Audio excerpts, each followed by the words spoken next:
আপনাদের সকলকে এসো গপ্প শোনাইয়ের একটি নতুন এপিসোডে সুস্বাগতম। আপনারা শুনছেন হাওয়া বদল।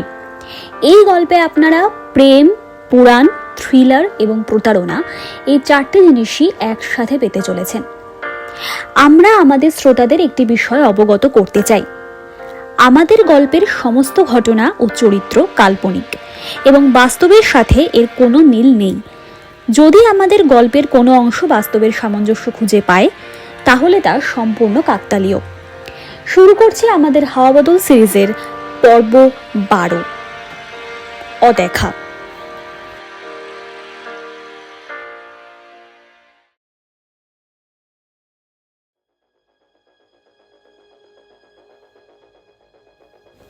মাধবী দেবী ঘরে বসে বসে ভাবছেন, যেদিন তার অনাথ আশ্রমের ছেলে মেয়েগুলোকে ডাক্তার হাসপাতালে ভর্তি নিলেন না, তার পরের দিন সকালেই ডাক্তারের মৃতদেহ পাওয়া গেল।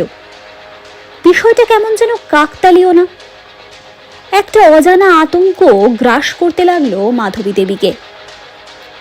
তিনি শান্ত হওয়ার জন্য ঠাকুর ঘরে গেলেন।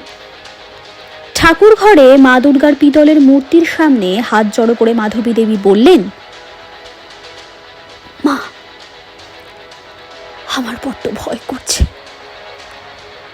বিভ্রান্ত লাগছে। ডাক্তারের খুনটার সাথে কোনোভাবে। মাধবী দেবীর চোখ দিয়ে অশ্রুধারা গড়িয়ে পড়ল। মাধবী দেবীর নজরে পড়ল মা দুর্গার পিতলের মূর্তির পেছনে একটা পিতলের তৈরি 5 ফুটের ত্রিশূল। ত্রিশূলটা দেখে মাধবী দেবী একেবারে অবাক হলেন না তা নয়। কোথা থেকে এলো এই ত্রিশূল? এত বড় ত্রিশূল!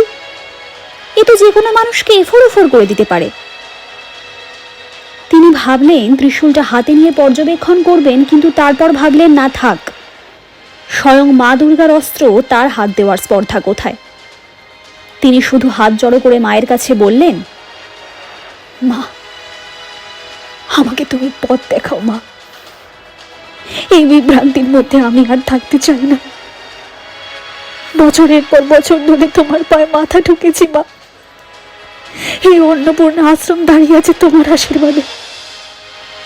আমাদের দুর্গা কত ঝড় ঝড়টার সাথে লড়েছে, এখনো লড়ছে, কিন্তু আমার দুর্গা কখনো খারাপ কিছু করে না মা। তাহলে এই বিভ্রান্তি কেন?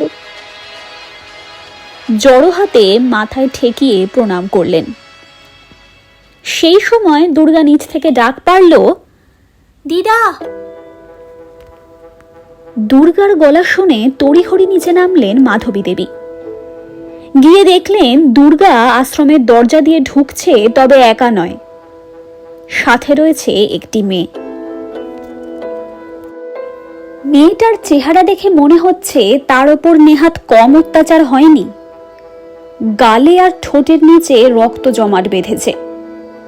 মেয়েটার সারা গায়ে একটা শাল জড়ানো। মাধবী দেবী দৌড়ে গেলেন, মেয়েটিকে বললেন, হে হে কি মা, কি হয়েছে মা তোমার? মেয়েটি বলল, দিদা, দিদা আমাকে তাড়িয়ে দেবেন না, আমাকে তাড়িয়ে দেবেন না দিদা। মাধবী দেবী বললেন, না না মা, তাড়াবো কেন? হে আশ্রম যে সবার জন্য। দুর্গা মেয়েটিকে আশ্বাস দিয়ে বলল, চিন্তা নেই, তোমাকে কেউ তাড়াবে না। এই আশ্রমে তোমার মতন আরো অনেকেই থাকেন, তুমি এখানে নিশ্চিত এবং নিরাপদ। দুর্গা ধৃতিকে বলল সে যেন মেয়েটিকে একটা ঘর দেখিয়ে দেয়। ধৃতি মেয়েটিকে নিয়ে চলে গেল। রুদ্র বলল, दुर्गा, तुम कहाँ से लाई हो इस लड़की को? দুর্গা বলল, মেয়েটা অসহায় রুদ্র, পরিবার পরিজন ছেড়ে নাকি ও সিনেমা করতে চেয়েছিল, কিন্তু একটা ভুয়ো পরিচালক ওকে নায়িকা বানিয়ে দেওয়ার নাম করে ধর্ষণ করতে চেয়েছিল। ও কোনো মতে পালিয়ে আসে। আমি তো বাজার করতে যাচ্ছিলাম, এরকম অসহায় একটা মেয়েকে দেখে বাজারঘাট সব ভুলে ওকে বাঁচানোটাই আমার কর্তব্য বলে মনে হলো। দুর্গার জন্য গর্ব হলো মাধবী দেবী এবং রুদ্রর। রুদ্র বলল, या देवी सर्वभूतेषु तया रूपेण संस्थिता। দুর্গা হাসল।